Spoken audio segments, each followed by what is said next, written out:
శాంతి. ETV live ఆధ్యాత్మిక channel ప్రేక్షకులకి స్వాగతం. ఈరోజు మనం చర్చించుకునేటువంటి అంశము త్యాగము మరియు తపస్య. మూడవ అంశము సేవ.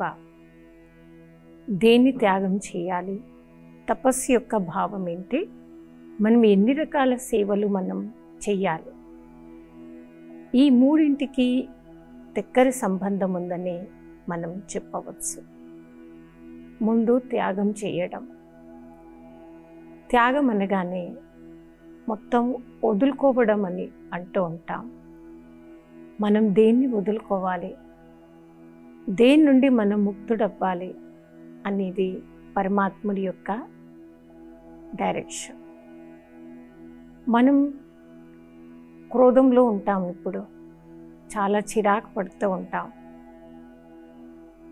వారు వదులుకున్నారనుకోండి, అది వదిలినట్టు అర్థమే కాదు, వారిని వారు కాపాడుకున్నారని అర్థం.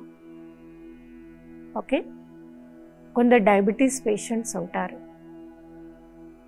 వారికి స్వీట్స్ తినడం మానేయించడం కష్టమని అనిపిస్తుంది. కానీ డాక్టర్స్ చెప్పారు వారికి, మీరు స్వీట్లు తింటే మీకు ఎలాంటి జబ్బులు వస్తాయి, ఏ రకంగా మీకు తిరిగి బాధపడాల్సి వస్తుంది, మీకు ఎలాంటి ప్రాబ్లమ్స్ వస్తాయి అని చెప్పిన తర్వాత, నష్టాల గురించి మీరు తెలుసుకున్న తర్వాత స్వీట్ తినడం తగ్గించుకున్నారనుకోండి, అలా తగ్గించుకోవడం అదేమీ త్యాగం కాదు. అక్కడ మిమ్మల్ని మీరు కాపాడుకున్నారని అర్థం వస్తుంది. మనం త్యాగం దేన్ని చేయాలి అంటే, క్రోధాన్ని త్యాగం చేయండి. అతిగా ఆకర్షణలోకి వస్తూ ఆకర్షణకి లోనయ్యేటువంటి పద్ధతిని మనం త్యాగం చేయాలి. విషయ వికారాలని త్యాగం చేయాలి. వాటిలో ఇరుక్కోకండి. ఏ వికారమైనా మన ఆత్మను సుఖంగా ఉండనివ్వదు. మన లైఫ్లో చాలా ప్రాబ్లమ్స్ వస్తున్నాయి. దుఃఖం పెరిగింది, అశాంతి పెరిగింది. నా జీవితంలో దుఃఖము అశాంతి పెరగడానికి మూల కారణమే విషయ వికారాల ప్రభావం. ఎప్పుడైతే మన అంతరాత్మ విషయ వికారం యొక్క ప్రభావంలోకి వస్తుందో, అప్పుడు తన మనసులో పెరిగినటువంటి అతి క్రోధము, ఆవేశంతో వచ్చినటువంటి, అతి ఆశతో వచ్చినటువంటి, ఓవర్ ఎక్స్పెక్టేషన్తో వచ్చినటువంటి ప్రభావం వలనే మనలో ఆవేశం, క్రోధం పెరిగింది. మనం ఒకటి మన మనసుని అడగాలి, నేను ఏది కోరుకున్నానో, ఏది నేను కావాలనుకున్నానో అది నాకు సహజంగా దొరికితే పాల సమానం. ఇతరులను అడిగి తీసుకున్నారనుకోండి, అది నీళ్ళ సమానం అవుతుంది.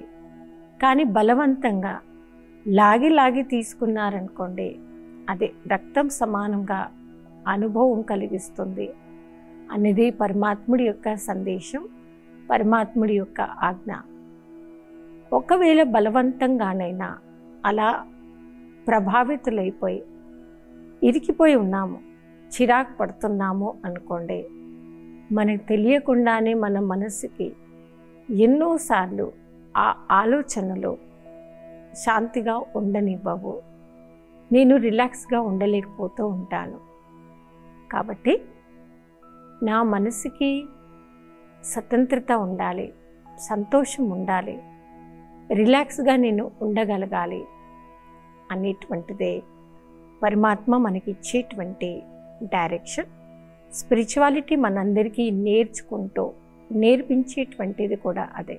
మనం నిత్యం అలాగే ఉంటూ, ఇతరులను కూడా అలాగే పెడుతూ రిలాక్స్గా ఉందామా, మనం రిలాక్స్గా ఉన్నామా లేదా బంధింపబడి ఉన్నామా అనేటువంటి చిన్న ప్రశ్నను మన మనసుని మనం అడిగినప్పుడు నిజమైన జవాబు, సరైన జవాబు మన మనసుకి చెప్తుంది. మీరు అనవసరంగా అతిగా ఆలోచిస్తూ ఉంటారు. మీరు ఎప్పుడైతే అతిగా ఆలోచిస్తారో మీకు కావలసినటువంటి శాంతి లేకుండా ప్రశాంతతను దూరం చేసుకొని హాయిగా ఉండలేకపోతూ ఉంటారు. అలా ఎప్పుడైతే మీరు హాయిగా ఉండలేకపోతూ ఉంటారో, రిలాక్స్గా ఉండలేకపోతూ ఉంటారో, అప్పుడు మీ ఆత్మకు కావలసినటువంటి నిజమైనటువంటి శాంతి, కావలసినటువంటి శక్తి కంప్లీట్గా దూరం చేసుకుంటూ ఉంటుంది. కాబట్టి ఈరోజు ఆధ్యాత్మికత మనందరికీ నేర్పిస్తున్నటువంటి సరికొత్త పాఠము, మనం త్యాగం ఈ విషయంలో చేయాలి. దేన్ని ఈరోజు మనం త్యాగం చేద్దాము? చిరాకు పడేటువంటి అలవాటు, క్రోధంలోకి వచ్చేటువంటి అలవాటు, అతిగా ఆవేశంలోకి వచ్చేటువంటి అలవాటు నుండి పర్మనెంట్గా మనల్ని మనం ముక్తిగా చేసుకొని రిలాక్స్గా ఉందాం. రిలాక్స్గా మనల్ని మనం తయారు చేసుకుందాం. ఎంత ఎక్కువ మీరు రిలాక్స్గా ఉంటారో, మిమ్మల్ని మీరు రిలాక్స్గా పెట్టుకుంటారో, అప్పుడే మీకు నిజమైన శాంతి, సుఖం యొక్క అనుభూతి అనేది కలుగుతూ ఉంటుంది. మీకు అలాంటి అనుభూతి కలుగుతుంది అంటేనే మీకు మనసుకి కావలసినటువంటి త్యాగం మీరు చేశారు అని అర్థం. రెండవది తపస్య. తపస్య యొక్క అర్థం ఏంటంటే మనసు యొక్క ఏకాగ్రతను సహజమైన రీతిలో పరమాత్ముడి యందు లగ్నం చేయాలి. ఏ ఆత్మ అయితే సహజమైన రీతిలో వారి యొక్క మనసుని పరమాత్ముడి యందు లగ్నం చేస్తుందో దాన్ని అంటారు తపస్య. పూర్వకాలం ఋషులు మునులు బొటన వేలుపై నిలబడి అడవిలో కూర్చొని ఘోరమైన తపస్సు చేసేవారని కథలు వింటూ ఉంటాం. వారు అలా తపస్సులో మగ్నమైపోయి ఎప్పుడైతే సాధన చేసేవారో వారి తలపైన పుట్ట పెరిగిందా, గుట్ట పెరిగిందా, అది కూడా అర్థం కాకుండా వాళ్ళు తపస్సు చేసేవారు బొటన వేలుపై నిలబడి అని అంటూ ఉంటాం. కానీ తపస్సు యొక్క అర్థం బలవంతంగా మనం శరీరాన్ని కష్టపెట్టడం కాదండి. ఇక్కడ రాజీవ్గా మెడిటేషన్ యొక్క సాధన చేస్తూ మేము ఇతరులకు చేయిస్తూ ఉంటాం. రాజయోగ సాధన అనగా మనసుని తేలికైన పద్ధతిలో పరమాత్ముడి యందు లగ్నం చేయడం. ఎప్పుడైతే మనం తేలికైనటువంటి పద్ధతిలో మనస్సుని భగవంతుడి యందు లగ్నం చేయడం మొదలు పెడతామో దాన్ని అంటారు తపస్య. అంటే పరమాత్ముడితో సంబంధాన్ని జోడించుకోవడం, ఒక సంకల్పంలో మనం స్ట్రాంగ్గా ఉండడం. అయితే మన ఆత్మలో సంస్కారాలు కూడా రకరకాలుగా ఉంటాయి. మొదటి రకం సంస్కారం ఆది సంస్కారం, అనాది సంస్కారం, పూర్వజన్మ సంస్కారం మూడవది. తర్వాత సహవాస దోషంతో వచ్చే సంస్కారం. ఇలా చాలా రకరకాల సంస్కారాలు ఉంటాయి. ఐదవ సంస్కారాన్ని దృఢతాపూర్వకమైన సంస్కారం అని అంటారు. అంటే మన సంకల్పాలలో దృఢత్వం ఉండాలి, డిటర్మినేషన్ అనేది ఉండాలి. ఎప్పుడైతే మన సంకల్పాలలో అలాంటి దృఢత్వం ఉంటుందో, డిటర్మినేషన్ అనేది ఉంటుందో, అప్పుడు ఈజీ పద్ధతిలో బంధనాల్లో బంధింపబడకుండా మనం రిలాక్స్ అయిపోతాం. ఎప్పుడైతే మనం బంధనాల్లో బంధింపబడకుండా రిలాక్స్ అయిపోతామో అప్పుడు మన మనసుకి కావలసినటువంటి ఆ ఆనందం యొక్క అనుభూతిని చేయగలుగుతూ ఉంటాం. దాన్ని అంటారు తపస్య. తర్వాత అంశం సేవ. నిస్వార్థంగా చేసి దాన్ని సేవ అని అంటారు. సేవ యొక్క అర్థం ఇది కాదు, నేను ఇంతగా చేశాను, నేను ఇంత చేస్తున్నాను, నేను చేసినందుకు నాకు ఇది దొరకాలి. అది దొరికినంతసేపు హాయిగా ఉండడం. వాళ్ళకి దొరికినటువంటి రిటర్న్లో కొద్ది కూడా తేడా వచ్చింది, పర్సంటేజ్ తగ్గింది, తేడా వచ్చింది, పర్సంటేజ్ తగ్గింది అనుకోండి, కొందరికి చిరాకు వస్తూ ఉంటుంది, ఆవేశం వస్తూ ఉంటుంది. నేను చేసింది పరమాత్ముడి యొక్క సేవ అంటే అది ఎప్పుడు వ్యర్థంలో పోదు. నా సేవ యొక్క పుణ్యం, సేవ యొక్క ఫలం, సేవ యొక్క భాగ్యం నా అంతరాత్మకి అదే సెకండ్ తయారైపోతూ ఉంటుంది. మరి నేను ఏం చేస్తానో, ఏం తయారు చేసుకుంటానో లైఫ్ అంతా అది నా వెంటే ఉంటుంది. అది ఎప్పటికైనా వ్యర్థంలో పోదు, సదా నా తోడుగా ఉంటుంది, నా తోడు వస్తుంది అనేటువంటి ఒక శుభమైన ఆలోచనతో మనం ఏ రకమైన సేవ చేసినా మనం చేస్తూ ఉండాలి.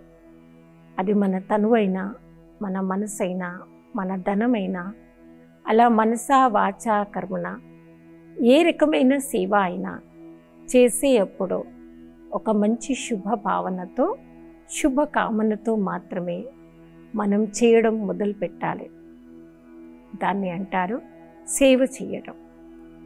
ఎప్పుడైతే అలాంటి ఆధ్యాత్మిక సేవ చేస్తూ ఉంటామో, సేవాధారిగా ప్రతి ఒక్కరి దృష్టిలో ఒక గొప్ప స్థానంలోనే మనం ఉంటాం. గొప్ప స్థానంలో సంపాదించుకునేటువంటి వారిని మహారథి అని అంటారు. అంటే ఈ సేవా క్షేత్రంలో, సేవ అనేటువంటి ఈ ఫీల్డ్లో వారి ఎక్కువ అనుభవాన్ని పొందినటువంటి ఆత్మ అని అర్థం. అనుభవం పొందినటువంటి ఆత్మ వారి శాంతి యొక్క అనుభూతిని చేస్తూ నిత్యం రిలాక్స్గానే వారు ఉంటారు. వారి ఆత్మకు కావలసినటువంటి భాగ్యాన్ని వారు తయారు చేసుకున్నారు.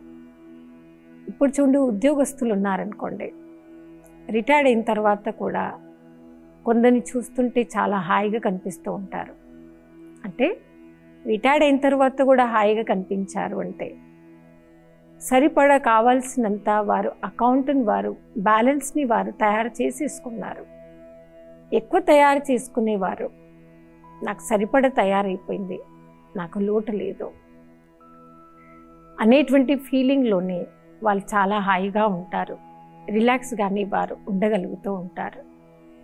కాబట్టి సేవ యొక్క ఫలం, సేవ యొక్క బలం నేను పూర్తిగా పొందుతున్నాను, ఖచ్చితంగా ఈశ్వరుడు నాకే ఇస్తాడు అనేటువంటి ఒక శుభ చింతనలో ఉండడమే నిజమైనటువంటి సేవ చేయడము. మనం త్యాగం వేటిని చేయాలి? విషయ వికారాలను త్యాగము. అలా మనం త్యాగం దేన్ని చేయాలి? విషయ వికారాలను, చెడుని మనం త్యాగం చేయాలి. కొన్నిసార్లు కొందరు డాక్టర్స్ మనకి ఒక అడ్వైజ్ ఇస్తూ ఉంటారు, మీ ప్రాబ్లం ఇదండి, మీరు ఖచ్చితంగా ఆపరేషన్ చేయించుకోవాలి. సర్జరీ చేసేటప్పుడు కొన్నిసార్లు మనం ఆ పార్ట్ని, ఆర్గన్ని రిమూవ్ చేయాల్సి వస్తూ ఉంటుంది. ఓకే, నొప్పి కూడా ఉంటుంది. అది ఆర్గన్ ఒకటి పోయింది మీ బాడీ నుండి, కట్ చేయాల్సి వచ్చింది. కానీ అది మీరు నొప్పి ఉంటుందని మీకు సర్జరీ చేసే డాక్టర్కి తెలిసినా మిమ్మల్ని చేసుకోమని చెప్తారు. అంటే ఇది త్యాగమే, నేను వదులుకున్నాను, కానీ దాంట్లో నాకేం లేదు, నష్టం లేదు, కష్టం లేదు.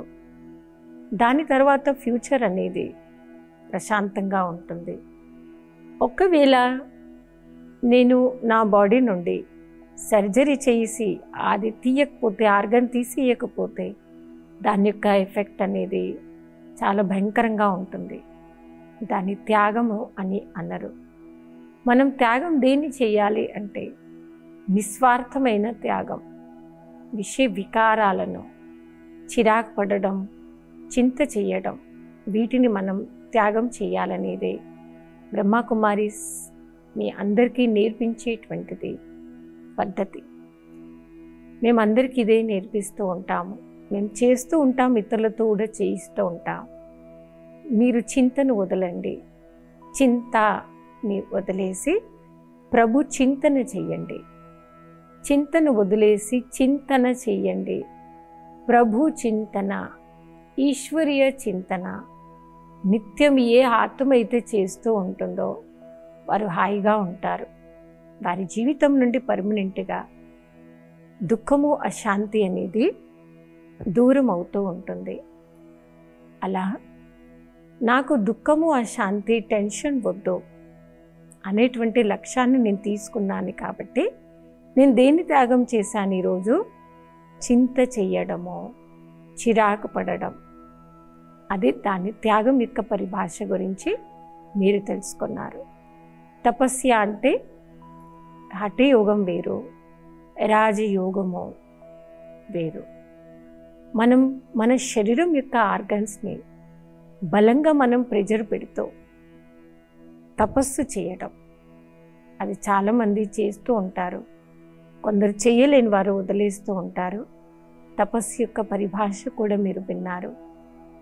ఒకే లక్ష్యాన్ని మనం తీసుకున్నాము, దానిపైనే మీరు కాన్సన్ట్రేట్ చేస్తూ ఉన్నారు. మా ఆశ్రమంలో ఈ పద్ధతిని మేము చేస్తూ ఇతరులకు నేర్పిస్తూ ఉంటాం. ఏదైనా మనం సాధించాలి, అది నేను ఖచ్చితంగా చేయాలి అని ప్రయోగం మేము చేస్తూ ఉంటాం.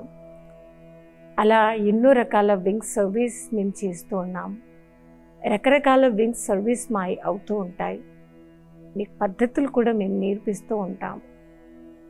మంచి సంకల్పాల వైపు పైన కూడా మనం ప్రయోగం చేయాలి. మంచి ప్రయోగం చేస్తే, మంచి సంకల్పాలు చేస్తే దాని యొక్క రిజల్ట్ మీకు చాలా గొప్ప మేలు చేస్తుంది. గొప్పనే జరుగుతుంది, గొప్పనే రిజల్ట్ మీరు చూడగలుగుతూ ఉంటారు. కాబట్టి తపస్సు యొక్క పరిభాష ఏంటంటే ఆ లక్ష్యంలో మనం స్థితి అయి ఉండడం.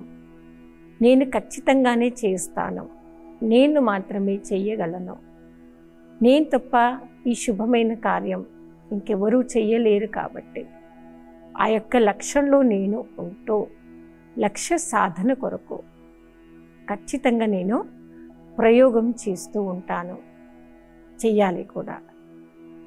తర్వాత సేవ యొక్క పరిభాష గురించి కూడా మీరు తెలుసుకున్నారు. అయితే 3 అంశాలు, 3 టాపిక్లు వేరు వేరండి. త్యాగము, దేని త్యాగం చేస్తామని మీ రోజు నుంచి అతిగా పాస్ట్ గురించి ఆలోచించడం, లేదా ప్రజెంట్లో ఫేస్ చేస్తున్నటువంటి ప్రాబ్లమ్స్, అది ఇలా చేస్తే ఏమవుతుందో ఏమో, నేను ఏం చేస్తే నాకు ఏం దొరుకుతుందో ఏమో అని అతిగా ఆలోచించేటువంటి పద్ధతి. తర్వాత భవిష్యత్తు, నా లైఫ్ ఏంటి, దాని గురించి అతిగా ఆలోచించేటువంటి పద్ధతిని. ఈ రకంగా 3 విషయాలలో మనము త్యాగము, తపస్య మరియు సేవ ఎటువైపు నా సమయాన్ని తీయాలి, ఏ రకంగా మనం వాటి వైపు సమయాన్ని కేటాయించటంతో గుడ్ రిజల్ట్ని మనం చూడగలుగుతాం అనేటువంటి విషయాల్లో ఎన్నో విషయాలను మనం తెలుసుకుంటూ ఉన్నాము. కొందరు అంటూ ఉంటారు, త్యాగం చెయ్యమంటారు కదా భగవంతుడు, అందుకని నేనేం త్యాగం చేశాను, నాకు వెహికల్ ఉంది, ఇంట్లో కారు ఉంది, కానీ అని బండి ఉంది, డబ్బు కూడా ఉంది, త్యాగం చేయమని చెప్పారు కాబట్టి అవన్నీ వాడకుండా నేను ఇంట్లోనే పెట్టి గమ్మున నడుచుకుంటానే బయటకు వచ్చాను, నడుస్తూ వెళ్తూ ఉన్నాను అంటారు. దాన్ని త్యాగమని అనరండి, అమాయకత్వం అని అంటారు. మనకు ఏ వస్తువులు దొరికాయో, పరమాత్మ మనకు ఏమి ఇచ్చాడో అది వాడుకోవడానికి సరి అయిన పద్ధతిలో, సరి అయిన సమయంలో, అవసరాన్ని బట్టి వాడుకోండి. ఇష్టంగా వాడుకోండి, ప్రేమగా వాడుకోండి. ఇష్టంగా వాడుకొని, ప్రేమగా వాడుకొని దాన్ని యూజ్ చేసుకోండి. అంతేకాని అవి ఉండి కూడా త్యాగం చేయాలి కాబట్టి వాడుకోకుండా పక్కన పెట్టడం కాదండి త్యాగం అంటే. వాడుకోండి, కానీ అవి లేకపోతే, పక్కవారికి ఉన్నాయి కానీ మీకు లేవు, వారికి వచ్చాయి నాకు రాలేదు అని వాటిని చూస్తూ మీరు ఈర్ష్య పడకండి, చిరాకు పడకండి. ఎదుటి వారి అదృష్టాన్ని చూస్తూ, ఎదుటి వారి భాగ్యాన్ని చూస్తూ చిరాకు పడటంతో, చింత అతిగా చేయటంతో నేను పొందినటువంటి భాగ్యాన్ని నేను మర్చిపోతూ ఉంటాను. కాబట్టి త్యాగం యొక్క భావము దొరికిన వారిని చూస్తూ మనం చిరాకు పడటం కాదు, దొరికిన వారిని చూస్తూ ఈర్ష్య పడడం కాదు, కానీ విధిపూర్వకంగా దాన్ని వాడుకోండి. సుఖప్రదమైనటువంటి సంకల్పాలు మాత్రమే చేస్తూ ఉండండి. ఎంత ఎక్కువ మీరు శుభప్రదమైన సంకల్పాలు చేస్తారో అలా శుభంగా మీరు కోరుకుంటారు, ఆలోచిస్తూ ఉంటారు, అప్పుడు మీరు నిజ జీవితంలో నిజమైన త్యాగం చేసినటువంటి వారవుతూ ఉంటారు. కొందరు ఏమంటుంటారంటే, సిస్టర్ కలియుగం వచ్చేసిందండి, ఆ రోజుల్లాగా ఇప్పుడు రోజులు లేవు, జీవితకాలం అంతా నేను చాలా నిజాయితీగా బ్రతకాను, అందరి పరోపకారమే చేస్తూ అందరి హాయిని నేను కోరుకుంటూ వచ్చాను, కానీ నాకు లాభం ఏం దొరికింది? ఏమీ దొరకలేదు. ఎప్పుడు కూడా జీవితకాలంలో ఇతరుల గురించి మేలు కోరుకోకుండా నేను ఎంత ఎక్కువగా చిరాకు పడే రోజులు నాకు వచ్చాయో అప్పుడే నేను హాయిగా ఉన్నాను, అప్పుడే నేను బాగున్నాను. కానీ ఎప్పుడైతే ఇతరులకు మేలు జరగాలి, నేను మారాలి, బాగా ఇవ్వాలి అని మంచి కోరుకోవడం మొదలుపెట్టానో అప్పటి నుండి నాకు దగ్గరైనటువంటి వారందరూ దూరం అవుతూ ఉన్నారు. కాబట్టి నేను మూర్ఖంగా ఉన్నప్పుడే బాగున్నాను, చిరాకు పడినప్పుడే బాగున్నాను అని కొందరు మైండ్ సెట్ ఈ రోజుల్లో అలా మారిపోయింది. కాబట్టి మీరు నిజంగా త్యాగమే చెయ్యండి, కానీ దాని వెనకాల మీరు దేన్ని త్యాగం చేస్తున్నా నాకు దొరికినటువంటి ఆధ్యాత్మికపరమైన లాభం ఏంటి? అన్ని వస్తువులు ఉంటాయి, విధిపూర్వకంగా దాన్ని వాడుకోండి, అక్కర్లేని చోటు త్యాగం చెయ్యకండి. అది లేనప్పుడు వాటిని చూస్తూ ఈర్ష్యపడొద్దు, ఉన్నప్పుడు వాటిని రిలాక్స్గా వాడుకోండి. దాన్ని అంటారు త్యాగం యొక్క నిజమైన భావము. ఓకే, తర్వాత తపస్సు చేద్దాము. వీలైనంత వరకు మనసుని భగవంతుడి యందు లగ్నం చేయండి. పరమాత్ముడి యందు మనసును లగ్నం చేస్తూ నిజమైన యోగ సాధన చేయాలి. ఆ భగవంతుడి నుండి మీ ఆత్మకు కావలసినంత శక్తిని మీరు పొందండి, తయారు చేసుకోండి. మంచి భాగ్యము ఒక్క జన్మకు కాదండి, అనేక జన్మలకు సరిపడా మనము ఈశ్వరుడి నుండి తీసుకోవాలి, తయారు చేసుకోవాలి. వాటిని మనలో పెంచుకొని ఇతరులకు కూడా మనం పంచాలి. కొన్ని మనం పంచటంతో తరిగిపోతాయి, కానీ ఆధ్యాత్మికమైన మార్గంలో మనం ఎంత పంచుతామో అంత మన దగ్గర పెరుగుతుంది. కాబట్టి ఇతరులకు మీరు మంచి మహావాక్యాలను దానం చేయండి, అంటే మీరు పంచారు. ఎదుటి ఆత్మకు మీరు పొందినటువంటి మంచి అనుభవాల్ని పంచండి, అప్పుడు మీలో కూడా పెరుగుతుంది. కాబట్టి ఆధ్యాత్మిక పరంగా మనం త్యాగం దేని చేయాలి, ఏ రకమైన త్యాగం చేస్తే తపస్సు అవుతుంది, ఏ రకమైనటువంటి సేవలు మనం చేయాలి అనేటువంటి గొప్ప అంశాల గురించి ఈరోజుటి ఎపిసోడ్లో ఎన్నో విషయాలను మనం చర్చించుకున్నాము. రాబోయే ఎపిసోడ్లో ఇంకొన్ని కొత్త విషయాలతో కలుద్దాము. అప్పటి వరకే అంశాంతే.